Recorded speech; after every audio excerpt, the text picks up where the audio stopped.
Hello and welcome to English with Jimmy. And today's subject is food connoisseur.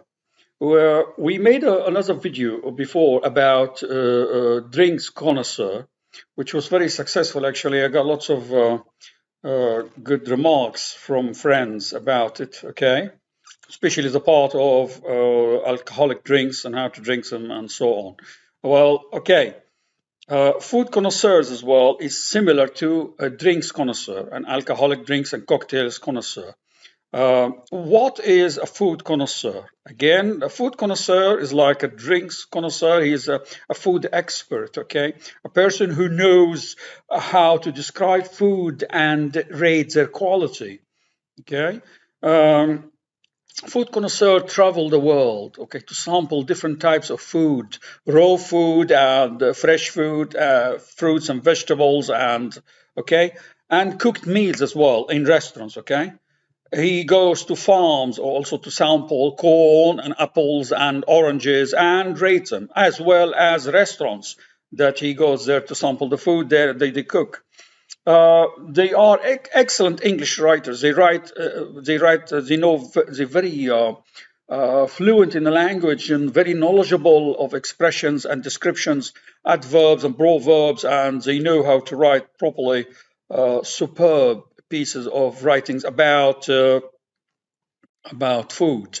Um, they also food connoisseur, they attend food tasting events. Okay, so to sample the food and write their honest opinions. Okay, the more honest they are, the more respectable they become, and their opinion will be regarded with admired really in high places because it it affects the price of the product. So if you say the best oranges comes from this country, or that country.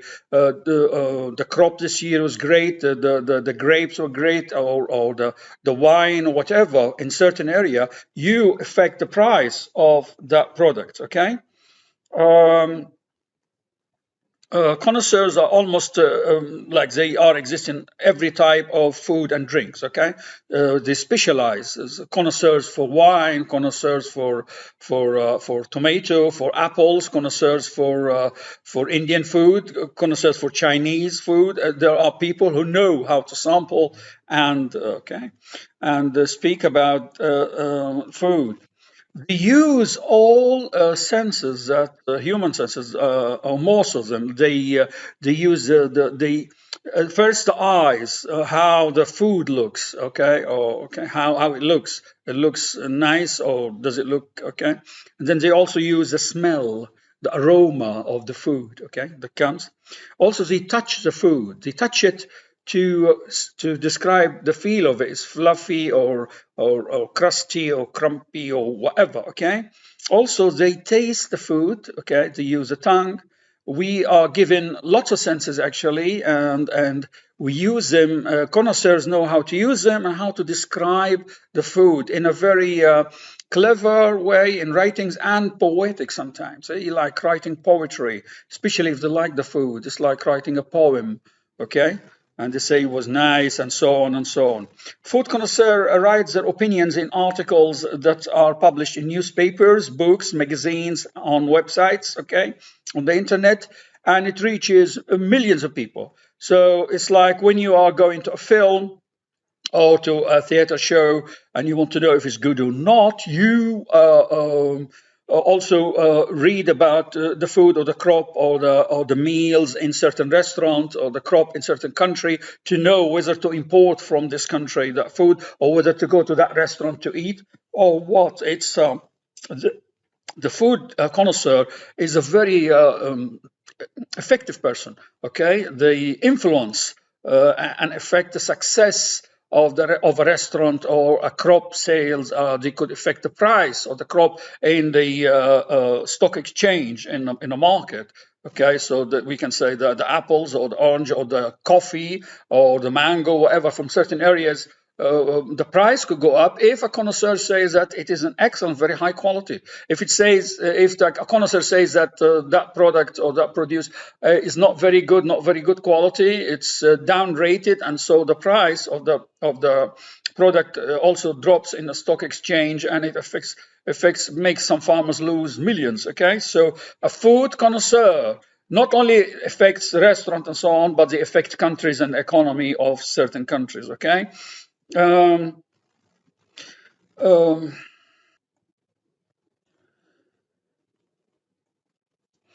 Lots of words are used to describe the food. Like, instead of just saying the food was nice or good or delicious, which is the most common word that most of you use, you could say the food was succulent. Yes, remember that word, succulent. Okay, you can say it's. You could say it's delicious, okay, and you also say it's exquisite, which means a very, very classy and high quality food. Exquisite. It's not only the way the taste, but only the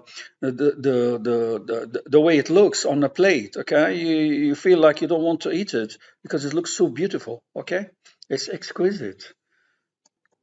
You can say it's juicy, it's moist, it's luscious, it's crispy, it's crunchy. Okay, it's mushy, or it's tender. Okay, when you order a steak in a restaurant, you say, I want it well done, or medium rare, or rare. Okay, here you know what you want, and everything has a certain time to be when it's cooked.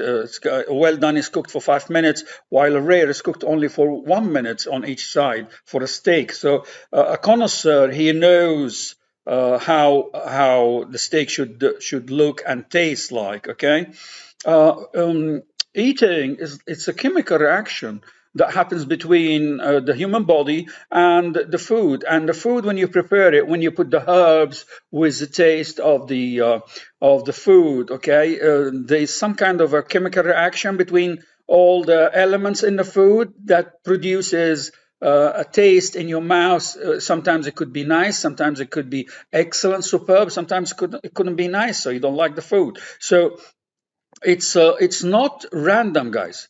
Okay.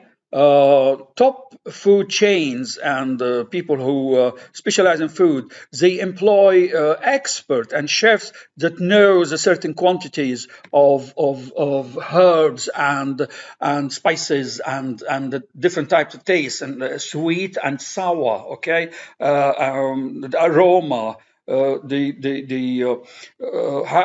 know how to add certain additives that makes your saliva of the person who is eating makes him hungry, and the smell makes you hungry. It's all science now. Food is not random thing that's just anything you can just cook and eat. No. Human beings have developed and evolved now. Food and eating is a science. And once you discover a new flavor, a new taste, it's like the guy who discovered Coca-Cola, and now he's a zillionaire. Okay, got lots of money because it's a new taste, like KFC, Kentucky Fried Chicken, or like if you have discovered an excellent tomato sauce for a pizza and a lovely dough. I don't know. There's so many, like Papa John's pizza, or I don't know.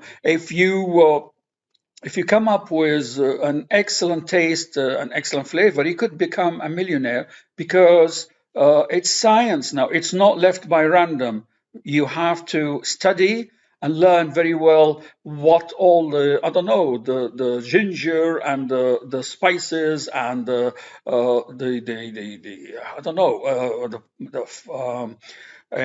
salt and the pepper and the turmeric and the basil and the parsley and the coriander and there is so many different types of spices and additives you add to the food that enhance the taste and make it so nice for people. Okay, the herbs you use, okay? You keep describing things. You can say it's scrumptious, it's fleshy, it's soft, it's hard, it's nutritionist, okay? It's nourishing, or it's healthy, it's full of vitamins, it's zesty. It's snappy. It's sizzling, like when you take a steak out of the oven and it's sizzling and all the fats on it, okay? Or a chicken or a turkey.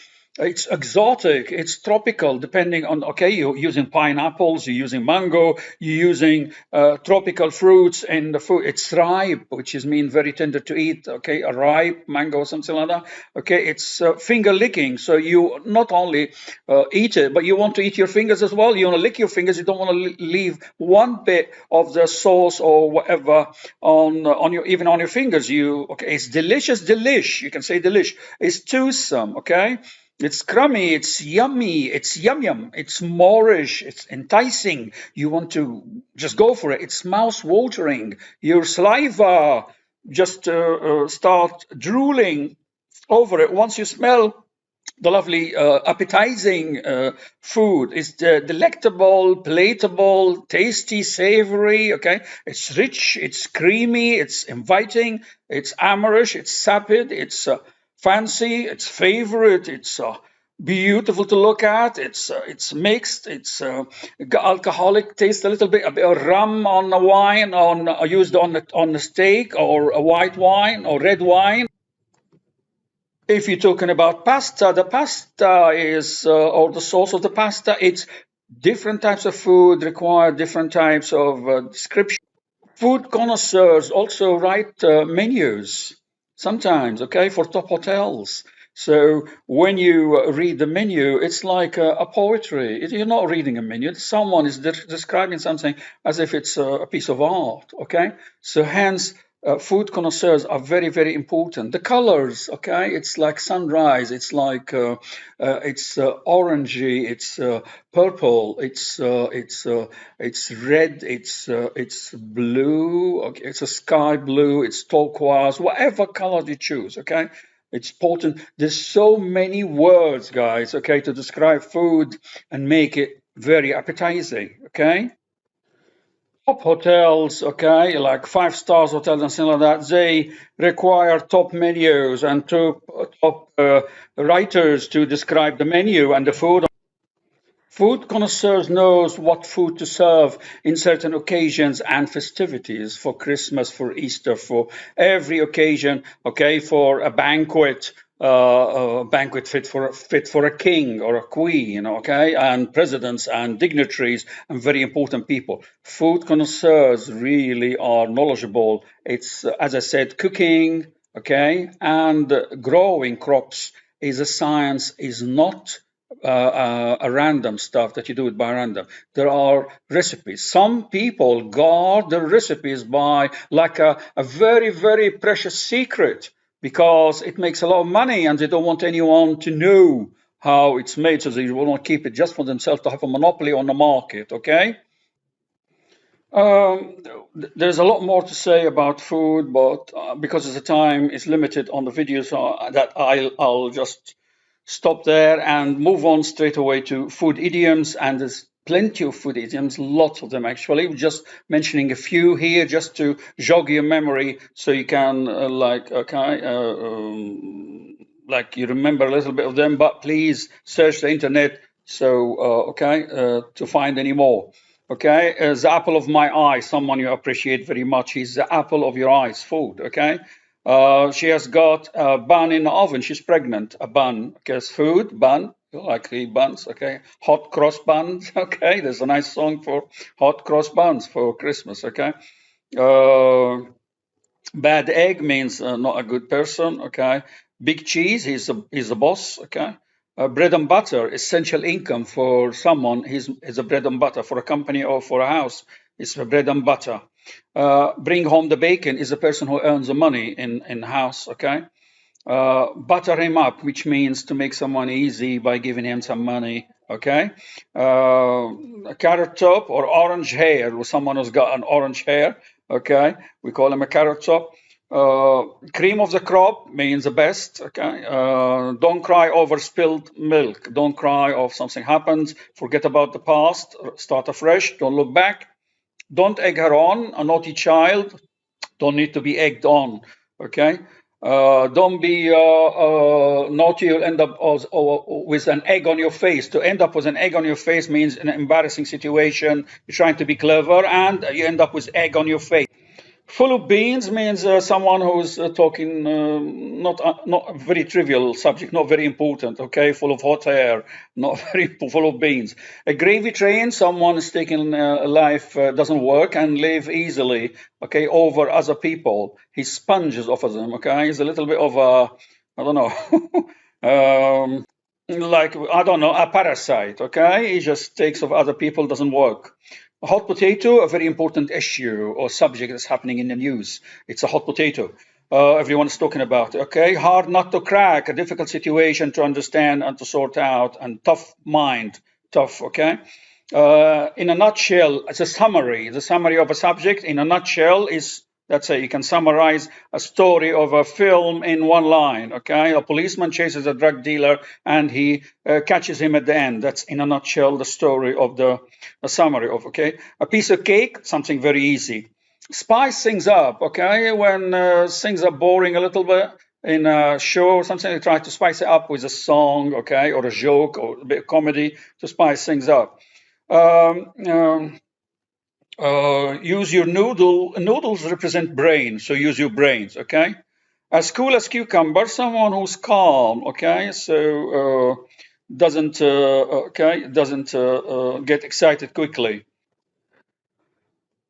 Take his word with a pinch of salt. Don't trust him. Okay, someone who is not trustworthy when he speaks, so don't trust what he's saying. Good. There's lots more idioms, okay, and phrases, okay, that you can try and find about food and so on. But I'll leave that up to you. There's lots of songs about food, okay? Underneath a mango tree, sugar, sugar, honey, honey, hot cross bun, Christmas is coming, the goose is getting fat. There's lots of songs about food. You can search on it and find lots about. Just in a nutshell now, to sum it all up, is what I want to say about talking about food and describing food is actually worth learning and practicing. And you need to learn lots of adjectives, adverbs, proverbs, and in order to write poetically about food, describe it in a lovely way. The more you describe it, sometimes you can use metaphors and examples, and whatever you do, it's you whet the appetite of the readers, and you could affect and influence the income and the circulation and the money and lots of things about food. Food connoisseur, guys, is a very important person. Okay, and it's a science. It's not just anything by random. And I think it's a great job. If you are a master of the language, you could do it, and especially if you love it. If you love your job as a food connoisseur or as a drinks connoisseur, it's a great thing to do. Okay, that's it about it, and girls and guys, and I thank you.